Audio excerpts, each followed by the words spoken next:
In the news tonight, cabinet reshuffle announced.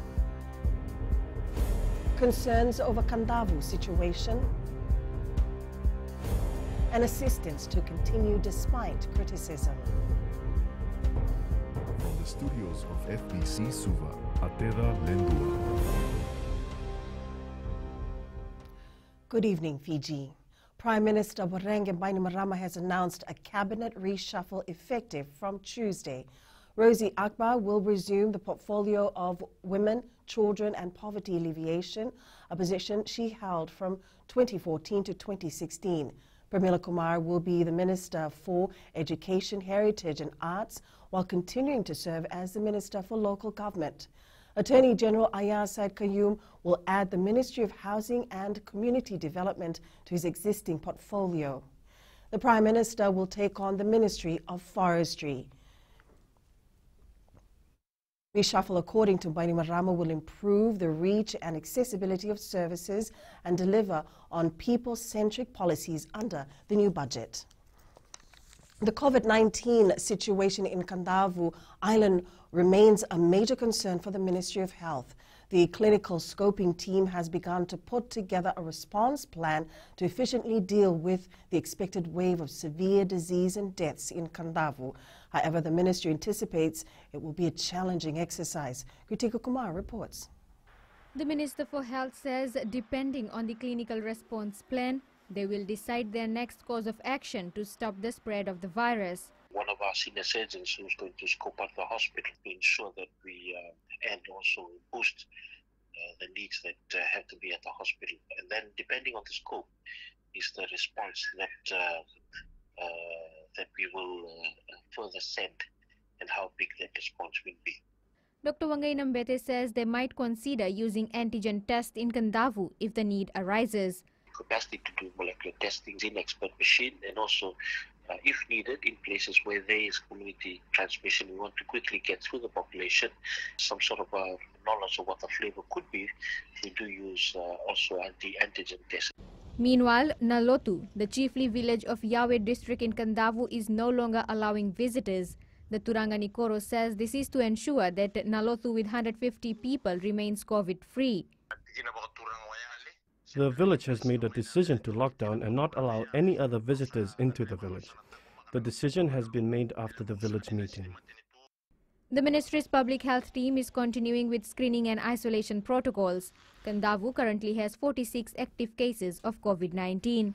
Kritika Kumar, FBC News. The government will continue to assist those affected by the pandemic despite criticism of its policies and programs. Speaking during Radio Fiji One's Nanonde Lalakai program, Prime Minister Voreqe Bainimarama says even those who don't support the government will receive benefits. Sanani Mbole reports.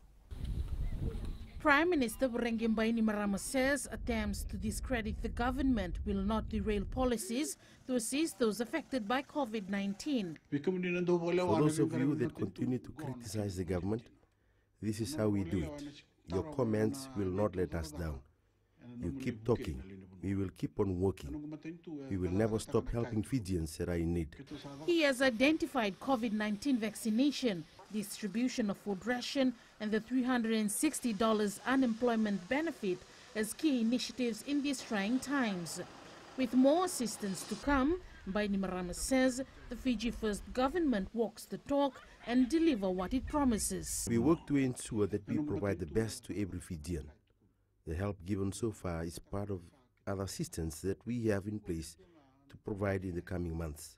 The government has also given time for 33,103 applicants for the $360 payment to get vaccinated instead of rejecting their applications outright. The assistance we have given so far is another way of the government to encourage every Fijian to rise again, know what you are capable of and work towards it.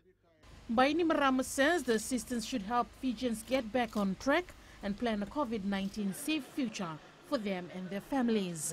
Sainiani Boila, FBC News.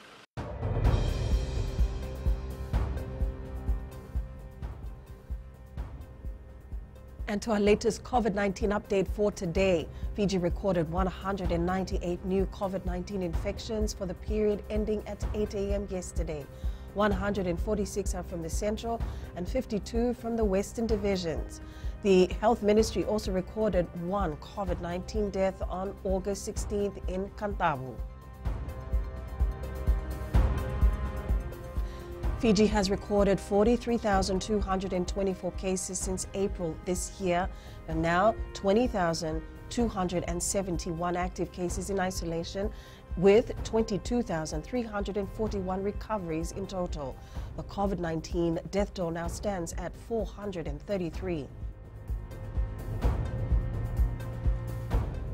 The vaccination campaign also continues around the country. As of August 19th, 543,318 people, or 92.6% of the targeted population, have received their first dose of the AstraZeneca vaccine.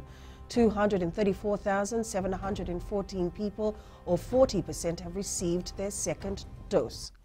The 5 most vaccinated areas include Ba, Rewa, Nanrongai, and Naitasiri, which are now 100% first jabbed.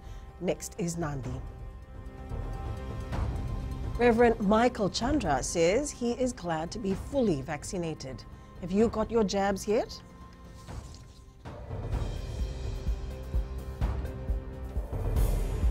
Up ahead, India ready to help. And FRA identifies priority areas.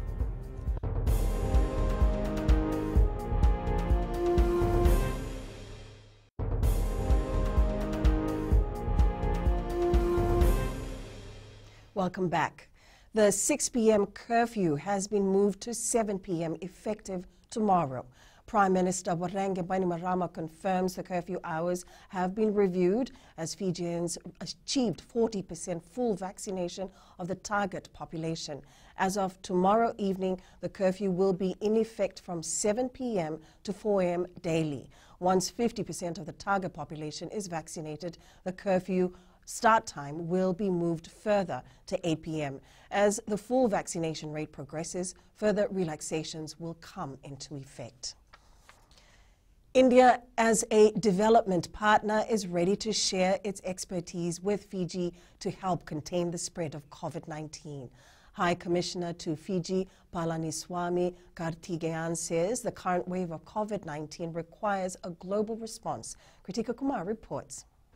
The Indian government has assured that they will stand by Fiji in difficult times, such as battling COVID-19. If there is a request from Fijian authorities, the line agencies, we'll be more than happy to do it. But as it is, I should put on record that we have been working closely with the Fijian authorities. The Indian High Commissioner has highlighted that there are some ongoing discussions with the Fijian government regarding immediate supplies. You can rest assured that India, as a close, reliable and time-tested partner, a friend of Fiji, will be with Fiji, through this very difficult time. The Permanent Secretary for Foreign Affairs chaired a meeting with all the bilateral partners in terms of Fiji's need to battle COVID-19. And in that there is a list, and we have shared with all our development partners. So we are hoping that we will be assisted in that regard.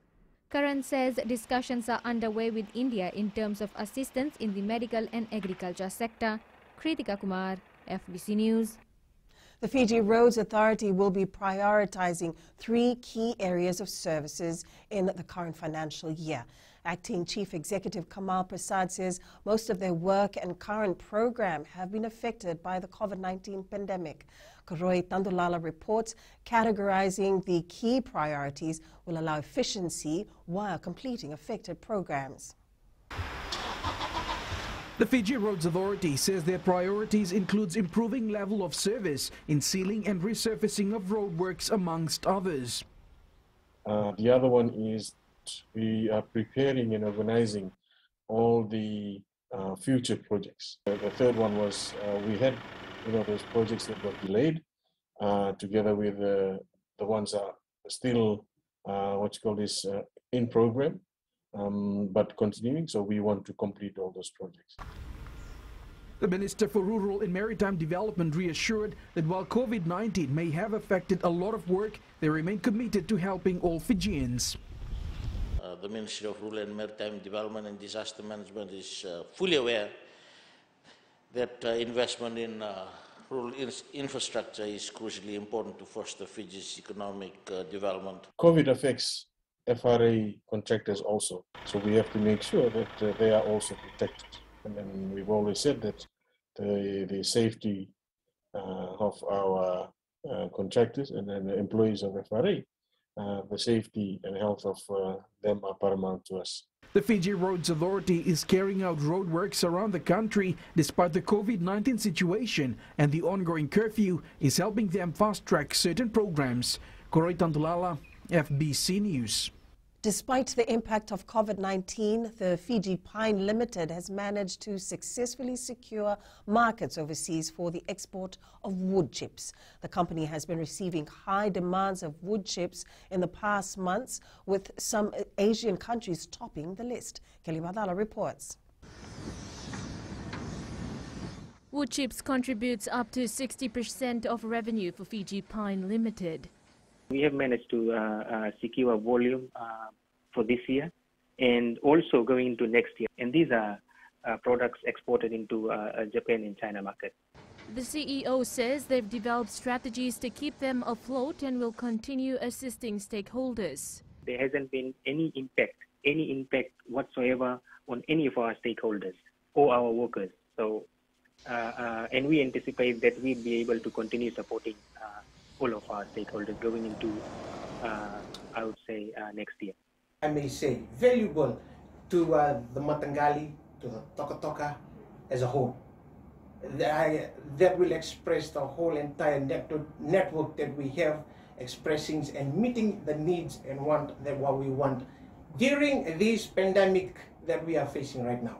The company has not laid off workers since COVID hit, and it aims to provide the needed assistance to resource owners. Kelly Vadala, FBC News. People's true wealth is the good they do in this world, so we should learn to do small things with love. That's the motto for tonight's successful Fijian, Esther Karanawatu, who shares her experience of managing the Solo Mum Project, helping hundreds of families while being a single mother of 3. Kelly Vadala reports.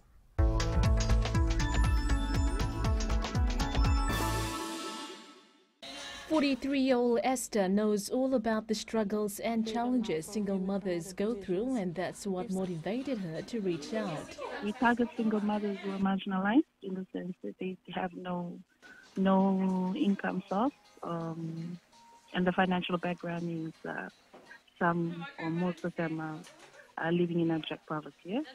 The Yasawa says social work has always been her calling and passion.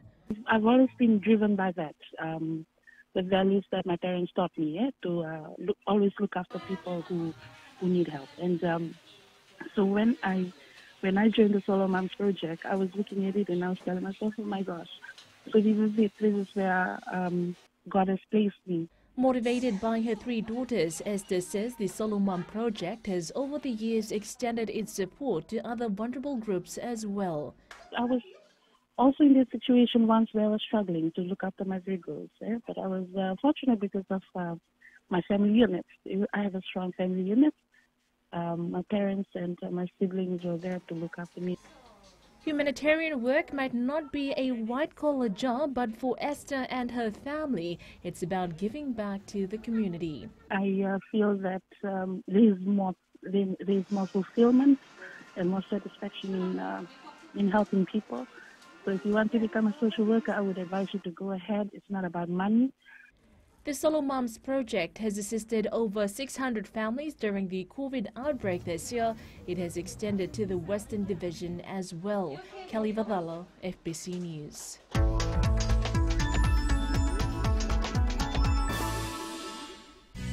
Ahead in sports, the Wuru tells of personal battles. And Sivo unlikely to return for NRL season. There's some more coming up.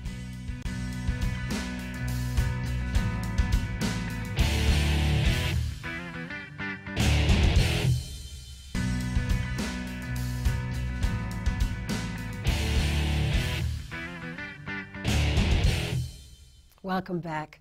Fijiana Sevens bronze medalist Lavena Thavuru had to overcome some personal battles to live her rugby dreams. The Naitasiri girl grew up playing touch rugby in a village, thinking sevens rugby was only a sport for men. Talema Teirukula reports. Knowing that rugby is a male-dominated sport held back Thavuru from chasing her dreams. It was not my plan to play rugby. I grew up knowing that rugby was not for women, and I thought that Fiji was not going to head in that direction. But I knew that I loved rugby, and I was confident that I will be good at it. Thavuru pursued football first before joining the sevens team. I used to accompany my neighbors and friends who were football players. I played football for some time until I found out that women also play rugby. So I made that switch then. Similarly, Vasiti Solikoviti decided to give up football for her love for rugby. I started playing football in high school. I was a utility player. Most of the players started from football, thinking that rugby was a sport we'll never play. I represented Fiji in a number of Pacific competitions, but deep down, I knew what I wanted to do was to play rugby. Thavuru and Solikoviti hope to maintain their spot in the national squad and represent Fiji in the Commonwealth Games. Talima Terukula, FBC Sports. There are still some issues to be sorted out before the Pacific Mini Games can get the green light. The Games, scheduled to be held in 5 months, has been postponed to June next year. Talema Terukula with the story. The Pacific Mini Games Council will meet in November to discuss a number of factors which may cause a delay past next June. At that time, we will discuss with all our members the possibility of attending the Games in the event coronavirus is still with us, because there are some issues relating to travel. Will we be able to travel to Saipan? The other issue is government funding, because all the countries that participate in the Games rely heavily on government support. FESANOC Chief Executive Lorraine Ma says following similar protocols to that of the Olympics can ensure a safe Pacific Mini Games. We must get used to wearing a face mask, as uncomfortable as they are. That's just one of the ways that we will be able to protect ourselves. And then, of course, it's the hand washing and all of that. So if we can get everybody following the rules and not just some people following the rules, that would help a lot. The 2022 Pacific Mini Games is scheduled to be held in June in Saipan, Northern Mariana Islands. Talema Terukula, FBC Sports. Cuban Yordanis Ugas has retained the WBA welterweight world champion title. Ugas pulled off a big upset to win a 12-round unanimous decision with scores 115 to 113, 116 to 112, and 116 to 112. The Springboks were too strong for the Pumas in their second rugby championship test. Second half tries from Makazole Mapimpi and Malcolm Marx helped South Africa to a 29-10 victory over Argentina. Eels winger Mike Kasivo is unlikely to return for the rest of the NRL season after suffering a suspected MCL injury in Parramatta's 32-16 win over the Cowboys. Fijian Laitia Morenreke got his debut for the Cowboys. Fiji football captain Roy Krishna scored his second goal in the Asian Football Confederation season, helping ATK Mohan Bagan beat Mazia 3-1. Krishna was also named the player of the match. Here are the goals.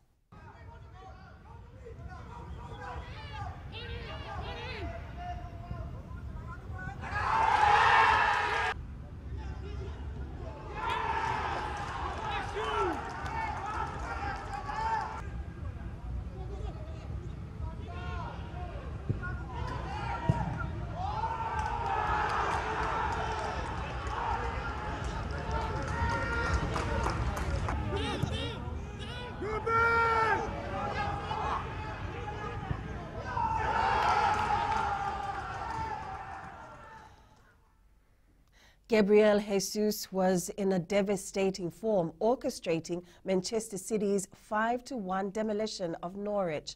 Manager Pep Guardiola says Jesus played an important role creating chances and creating havoc in the opposition's defense.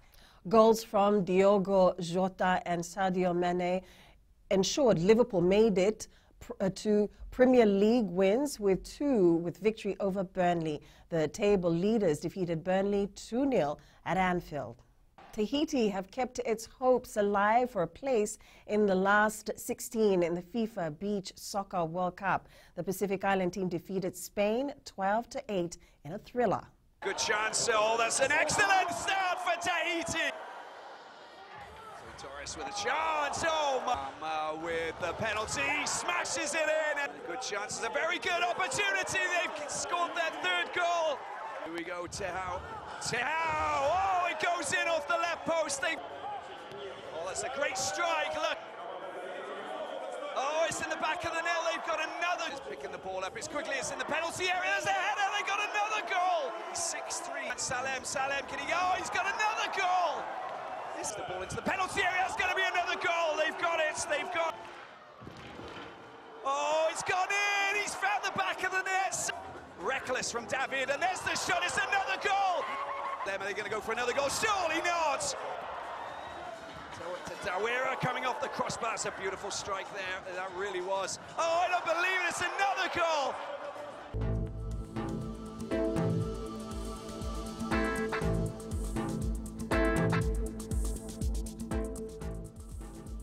Fine weather prevailed over most parts of Fiji today. Light to moderate southeast winds prevailed over the country. Looking at the west, it was a warm day with conditions throughout the day. Eastwards from Pacific Harbour to Suva, a sunny day all around. In the north, similar conditions as of the rest of Fiji. At sea, southeast winds 15 to 20 knots, moderate to rough seas, moderate southerly swells. Turning to the tides, next low tide is at 11:59 tonight, with high tide at 6:30 a.m. tomorrow. Sunrise is at 6:24. For tomorrow, cloudy conditions with a chance of showers. Outlook for Tuesday, cloudy periods with brief showers over the eastern parts and the interior of the larger islands. Recapping our main stories, cabinet reshuffle announced, curfew moved from 7 p.m. tomorrow, and assistance to continue despite criticism. For these stories and others, you can tune in daily to our sister radio station, Gold FM. To our poll question, this week we're asking, should commercial banks relook at lending rates? Visit our website to take part. Send us newsworthy pictures and videos via email fbcnews@fbc.com.fj or share it with us via our various social media accounts. And you can also download our FBC app to keep updated with the very latest news and sports and listen to our 6 radio stations live. That's your news for tonight. You have a great and safe weekend ahead, or week ahead rather. Maramanda.